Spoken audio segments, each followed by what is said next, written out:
നമ്മളുടെ ജനറലി നമ്മൾ അസുഖങ്ങളെ എടുത്തു കഴിഞ്ഞാൽ 3 ടൈപ്പാണ് നമുക്ക് ഒരു രോഗമായിട്ട് നമുക്ക് നമ്മുടെ ശരീരത്തിന് സംഭവിക്കുന്നത്.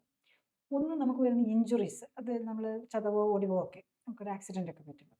രണ്ടാമത്തെ അണുബാധയാണ്. മൂന്നാമത്തെ നമ്മുടെ ജീവിതശൈലി രോഗങ്ങളാണ്. നമ്മൾ ഹോസ്പിറ്റലുകളിൽ ചികിത്സയ്ക്ക് പോകുന്ന 80-90% രോഗങ്ങളും ജീവിതശൈലി രോഗങ്ങളുടെ വിഭാഗത്തിലാണ് വരുന്നത്. ജീവിതശൈലി രോഗങ്ങൾ എന്ന് പറയുന്നത് pressure, sugar, heart disease, asthma, allergy, ഈ ഓട്ടോ ഇമ്മ്യൂൺ, നമ്മൾ കാരണം എന്താണെന്ന് അറിയത്തില്ലാത്ത അസുഖങ്ങളെന്ന് ജനറലി പറയല്ലേ, അതെല്ലാം ഓട്ടോ ഇമ്മ്യൂൺ രോഗങ്ങളുടെ വിഭാഗത്തിലാണ് വരുന്നത്. ഓട്ടോ ഇമ്മ്യൂൺ എന്ന് പറഞ്ഞാൽ നമ്മുടെ ഇമ്മ്യൂൺ സിസ്റ്റം തന്നെ നമുക്ക് എഗെയിൻസ്റ്റ് ആയിട്ട് വർക്ക് ചെയ്യുന്നു. നമ്മുടെ ഇമ്മ്യൂൺ സിസ്റ്റം നമ്മുടെ തന്നെ സെല്ലുകളെ അല്ലെങ്കിൽ അവയവങ്ങളെ, കോശങ്ങളെ ആക്രമിക്കുന്ന ഒരു സിറ്റുവേഷൻ. ഇതെല്ലാം ജീവിതശൈലി രോഗങ്ങളുടെ വിഭാഗത്തിലാണ് വരുന്നത്. അപ്പം അപ്പം നമുക്ക് അതിനകത്ത് നിന്ന് തന്നെ മനസ്സിലാക്കാമല്ലോ, ജീവിതശൈലിയാണ് അവിടുത്തെ കാര്യം. നമുക്കറിയാം, ഇൻഫെക്ഷൻ വന്നാലും കൊറോണ വന്നപ്പോഴും നമ്മൾ ജീവിതശൈലിയിലാണ് മാറ്റം വരുത്തിയത്. മാസ്ക് വെച്ചു,